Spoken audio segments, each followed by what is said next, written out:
अच्छा, ये ब्लॉग है ना आज के दिन के शाम का समय है। तो ये शाम के टाइम में इतनी ज़ोरों से तूफ़ान और बारिश हुआ था। सो ये मैंने सोचा चलो थोड़ी सी क्लिप मैं आप लोगों के साथ ले लेती हूँ। ये पूरा मैंने वीडियो शूट कर लिया, उसके बाद का है ये शाम के समय का। Hello everyone, welcome back to sweet simple life. कैसे हो आप सब? ये जब वीडियो मेरी जाएगी तब तक तो ऑलमोस्ट सबकी, नॉट ऑलमोस्ट, एक्चुअली चली जाएगी होली, सबके यहाँ डन हो जाएगी। लेकिन यही है कि जो हमने होली के दिन किया उस दिन तो मैं वीडियो अपलोड नहीं कर पाती ना, कि इसलिए मैंने नेक्स्ट डे ये वीडियो अपलोड करूँगी। यहाँ पर आज बन रही है पूरन पोली, मूली की सब्जी वगैरह, जो ट्रेडिशनल हमारे होते हैं हर फैमिली में, हर हमारे स्टेट के हिसाब से जो बनती है वही बना रही हूँ मैं आज। यहाँ तुअर की दाल मैंने दो लिए हैं, 1/4 कप है। ये इक्वल साइज पोर्शन में लेना है, आप कुछ भी मेज़र आपके हिसाब से सेट कर लो, बोल कर लो, कटोरी ले लो, कुछ भी। इक्वल अमाउंट में मैंने तुअर दाल एंड चने की दाल ली है। इसे अच्छे से मैं 1 घंटे तक भिगो दूंगी धो के, और उसके बाद यहाँ पे मैं इसे कुकर में लगभग अराउंड 6 से 7 विसल में लगा लूँगी, क्योंकि इसे गलना बहुत ही ज़रूरी है। और जब तक ये कुकर हो रहा है तब तक साइड में मेरी चाय बन रही है, क्योंकि ये मॉर्निंग का टाइम है। एक बार ये ठंडा भी करना होता है ना इसके मसाले को। बस ये कुकर हो गया यहाँ पे मेरा। ये देखिए दाल भी गल गई है अच्छे से। और बस मैं इसे आज माइक्रोवेव में बनाऊँगी। जल्दी जल्दी है, मॉर्निंग का टाइम भी है, और जैसे मौसम मैंने कहा कि मौसमी है नहीं। हमारी होली इस तरह से कुछ जा रही है आज। इतना क्या बोलते हैं कि दिल भी नहीं लगता, बच्चों से त्यौहार होते हैं। यहाँ पर मैंने इक्वल साइज़ में शुगर ली है, आप चाहो तो थोड़ा कम या ज़्यादा कर सकते हो। जितनी दाल है उतनी ही शुगर यहाँ पे है। सबको मैंने मिक्स कर लिया है, और माइक्रोवेव प्रूफ जो बाउल होता है उसको, उसमें मैंने मिक्स करके इस तरह से ढक के माइक्रोवेव में 5-5 मिनट मैंने 4 टाइम रखा था इसे, 20 मिनट। अच्छे से ये हो गया था यहाँ पे। ये देखिए बस बीच बीच में 5 मिनट जब हो जाए ना, तब इसे हिला के फिर से उसे रखना है 5 मिनट। ये देखिए सेकंड टाइम हो गया था। तब तक, जब तक ये बन रहा था तब तक मैंने सौंफ भी पीस के रख ली थी।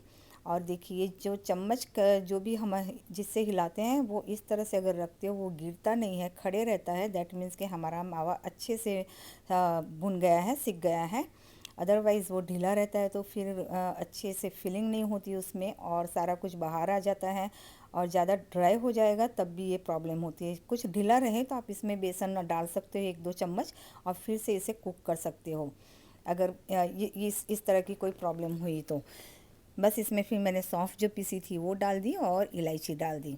और इसके बाद ये देखियो माइक्रोवेव की हालत बहुत ही ख़राब हो जाती है। इसके लिए मैंने इक्वल पार्ट में अगेन वाटर ले लिया है, वाटर एंड विनेगर। इसको मैं माइक्रोवेव कर लूँगी 3 मिनट्स के लिए। और उसके बाद इसे मैं जब 3 मिनट डन हो जाएंगे ना, तो अंदर ही बॉल रहने दूँगी, जिससे उसके स्टीम से माइक्रोवेव अच्छे से सब कुछ जो भी चिपका होगा वो निकल जाएगा। उसके बाद हम उसे क्लीन कर लेंगे। साथ ही साथ यहाँ पे मैंने ये पूरन पोली का मावा जो बन गया था वो भी निकाल दिया। मैं इसको भी भिगोने रख दूँ। देखिए अच्छे से माइक्रोवेव भी साफ़ हो गया साथ ही साथ मेरा, क्योंकि फिर बहुत ही अगर लेट करेंगे तो ये बहुत हार्ड हो जाएगा और उतना ही काम हमारे लिए डिफ़िकल्ट होता जाता है। साथ ही साथ काम इस तरह के हो जाए तो एक फीलिंग भी गुड होती है कि चलो एक काम निपट गया। और ये पानी जो बचा है इसको मैं या तो बर्तन साफ़ करने में यूज़ कर लूँगी अभी के अभी, अथवा तो फिर मैं इसे डिश वॉशर में ही डाल दूँगी। अच्छे से हो जाएगा। उसके बाद मैं नहा के आ गई थी, और यहाँ मेरी मॉर्निंग की पूजा भी हो गई, क्योंकि आज होली है। पूजा करना बहुत ज़रूरी था। वैसे भी करते ही हैं रोज़, लेकिन आज तो कुछ स्पेशली पूजा होती है होली वगैरह त्यौहार के दिन। और जैसे मैंने कहा मौसमी नहीं है आज, बस हमारे यहाँ इतनी सारी मिठाइयाँ वगैरह होली के टाइम नहीं बनती हैं। जो बच्चों को पसंद आता है, जो घर के सभी सदस्यों को पसंद आता है, उसी तरह से बनाया जाता है। और अभी कोरोना की वजह से हम लोग कहीं बाहर भी नहीं जा रहे हैं। वैसे तो होली यहाँ बहुत अच्छे से सेलिब्रेट होती है मंदिरों में, लेकिन हमारे यहाँ से मंदिर 2 घंटा दूर है। और होली वगैरह तो शाम के टाइम ही उसका पूजा वगैरह किया जाता है। जब आते हैं तो लेट हो जाता है, लाइक 8-9 बज जाते हैं। 8-9 बजे तो वहाँ डन होता है। इसलिए हम नहीं गए थे वहाँ मंदिर में, और मौसमी भी नहीं थी इस वजह से। सो यहाँ मूली मैं साफ़ कर रही हूँ। सो बस आपको थोड़ी सी टिप्स दे रही हूँ कि इजी से हो जाता है। ये देखिए इस तरह से आप डंडली से पकड़ के इसे खींचते हैं तो सारी पत्तियाँ हाथ में आ जाती है, क्योंकि इसकी जो स्टेम होती है बहुत ही स्ट्रांग होती है, सो ब्रेक नहीं होगी। सो ये इजी वे में आपको बता रही हूँ, शायद आप में से कई लोग करते भी होंगे। और इससे पहले भी जब मैं मेथी की भाजी साफ़ किया था, धोया था, तब मैंने आपको टिप्स दी थी कि इस तरह से मैं पत्ते ही धो लेती हूँ, काटने के बाद नहीं धोती हूँ, काटने के पहले ही धो देती हूँ। इससे हमारी भाजी वेस्टेज भी नहीं जाती और जल्दी से धुल जाती है। सो यहाँ पे फिर कढ़ी की तैयारी कर रही हूँ। सो यहाँ कढ़ी को के लिए मैंने दही ले लिया है, और दही आप देख सकते हो कितनी ठीक हुई थी। सो 2 बड़े चम्मच मैंने दही लिए हैं, उसके सामने मैंने 2.5 चम्मच यहाँ पे बेसन लिया है। नमक डाल दिया है इसी के अंदर, और अच्छे से इसे मैं बीट कर लूँगी। सो जैसे मैंने कहा, होली यहाँ पे बहुत ही अच्छी से सेलिब्रेट होती है, लेकिन हम लोग जहाँ रहते हैं वहाँ से बहुत दूर है। सो जाना आना ये पॉसिबल नहीं है, लेकिन मौसमी होती तो चलो थोड़ा बहुत भी, क्योंकि बच्चे को भी थोड़ा बहुत पता होना चाहिए। जाते हैं वैसे, मौसमी को तो पता है होली वगैरह सबका। सो ये सारी चीज़ें जो है ना, मौसमी की बिल्कुल भी फेवरेट नहीं है। इसमें से सिर्फ मौसमी को कढ़ी पसंद है और मूली की भाजी पसंद है। पूरन पूली उसको बिल्कुल भी पसंद नहीं है। तो फिर हस्बैंड ने कहा कि नहीं, पूरन पूली ही बना दो, उसको पसंद नहीं है तो। सो आएगी तो फिर कुछ ऐसा बना लेंगे। सो कढ़ी के लिए मैंने यहाँ पे घी एंड तेल ले लिया है, थोड़ा सा जीरा डाल दिया है, और लौंग एंड सूखी लाल मिर्चें डाल दी हैं इसके अंदर, मेथी दाना डाल दिया है, सब कुछ इसमें डाल दिया है। और यहाँ पे जिंजर गार्लिक मैं श्रेड कर लूँगी। और उसके बाद जो हमने घोल बनाया था दही का, वो भी मैं इसके अंदर डाल दूँगी, और थोड़ी सी हींग डाली है यहाँ पे। सो जितना घोल बनता है दही और बेसन का, उससे 3 या 4 टाइम पानी आप डाल लो, क्योंकि इसको उबालना बहुत ही ज़रूरी है। जितनी उबलेगी उतनी कढ़ी का टेस्ट ज़्यादा अच्छा आएगा। सो उसके बाद जो हमने जिंजर गार्लिक का पेस्ट बनाया था वो डाल दूँगी, ग्रीन चिली डाल दूँगी। ये सब बेसिक मसाले यहाँ होते हैं, लेकिन इसके उबालना बहुत ही ज़रूरी होता है। और स्टार्टिंग में थोड़ा सा हाई फ्लेम रख के इसे हिलाते रहना है, जब तक कि 2-3 बॉईल ना आ जाए। एक बार बॉईल आ जाए ना, फिर ये सेट हो जाती है। सो आप टेम्परेचर स्लो करके फिर इसे उबाल सकते हो। यहाँ 1 चम्मच जितना मैंने यहाँ गुड़ डाल दिया है। सो ये गुजराती कढ़ी है, सो गुड़ डलती है, लेकिन बहुत कम डाला है मैंने। सो ये देखिए अब अच्छे से ये उबल रही है कढ़ी, और साथ ही साथ मैं साइड में दूसरे भी काम करे जा रही हूँ। सो कढ़ी डन हो गई है। यहाँ मैंने लास्ट में धनिया भी डाल दिया था इसके अंदर। सो अब चलते हैं हम मूली की भाजी की तरफ। सो यहाँ पर मैंने तेल ले लिया है, और राई जीरा इसमें डाल दूँगी।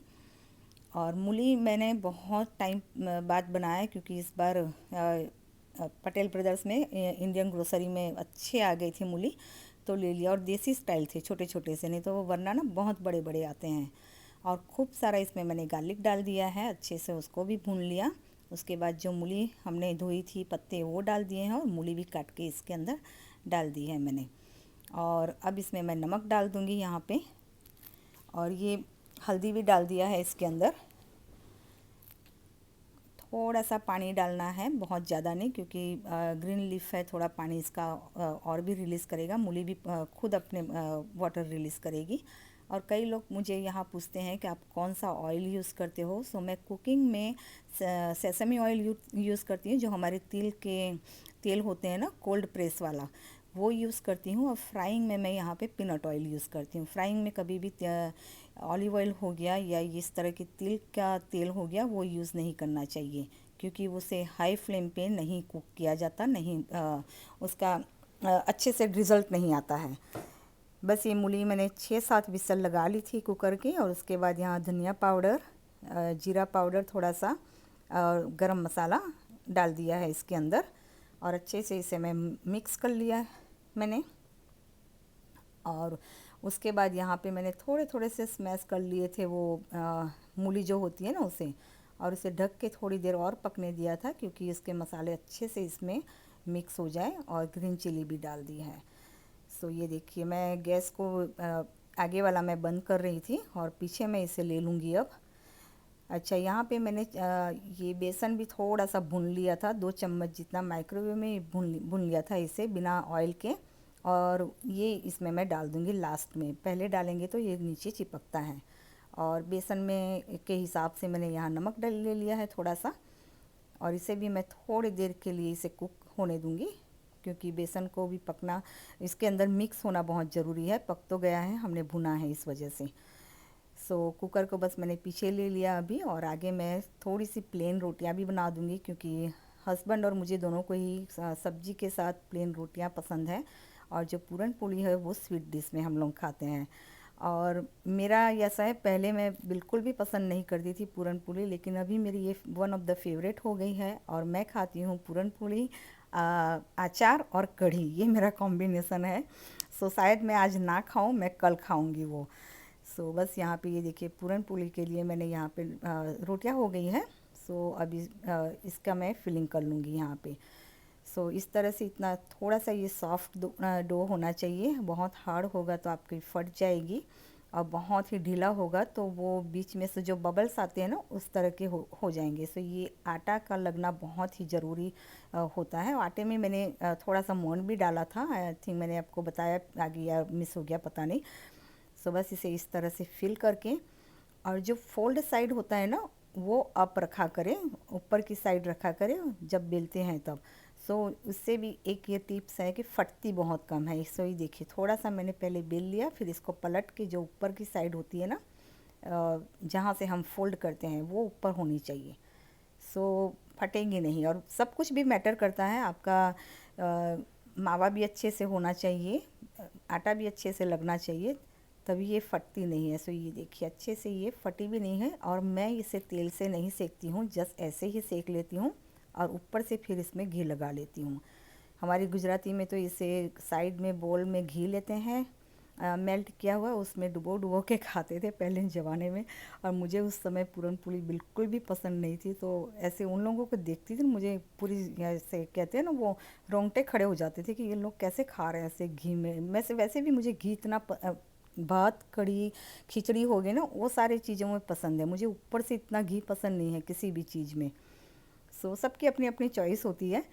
सो बस मैंने बहुत ही थोड़ा थोड़ा घी लगा लिया है, और सारा कुछ मैंने इस तरह से फिल करके रखा है, जिससे मुझे आसानी हो बेलने में और सेकने में एक साथ। सो ये देखिए अच्छे से मेरा यहाँ एक भी क्या कहते हैं टूटी नहीं थी। सो बस इसी तरह से मैं सारी यहाँ बना लूँगी, और मेरी मैं यहाँ पे 2 बिना घी के रखूँगी। मुझे जैसे मैंने कहा ऊपर से इतना घी मुझे पसंद नहीं है, सो मैं अपने 2 इस तरह निकाल लिए हैं मैंने बिना घी के, और तेल भी मैंने से नहीं सेका है बिल्कुल भी। और ये मैं दिखा रही हूँ कि बिना घी वाली भी, ये देखिए बहुत ही सॉफ्ट बनी थी। सो मौसमी अगर ये वीडियो देखेगी तो उसको बिल्कुल भी रिग्रेट नहीं होगा, वही सोचेगी कि हाँ मूली के उसको पसंद है, लेकिन ये स्वीट में जो मम्मी ने बनाया है वो उसे वैसे भी पसंद नहीं है puran poli. So don't worry बेटा, this is not your favourite, so you not gonna miss anything today, just enjoy over there. So हमारा यहाँ डिनर भी रेडी हो गया है।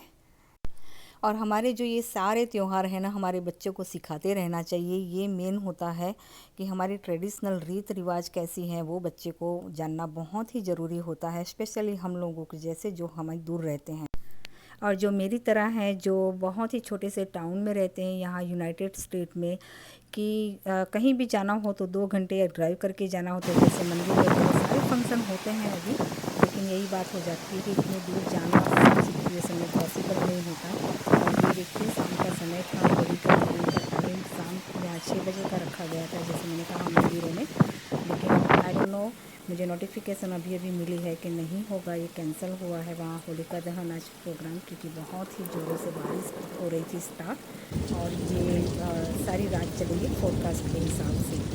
तो बस यही होता है हम लोग के त्योहारों में, सडनली चेंजेस आ जाते हैं।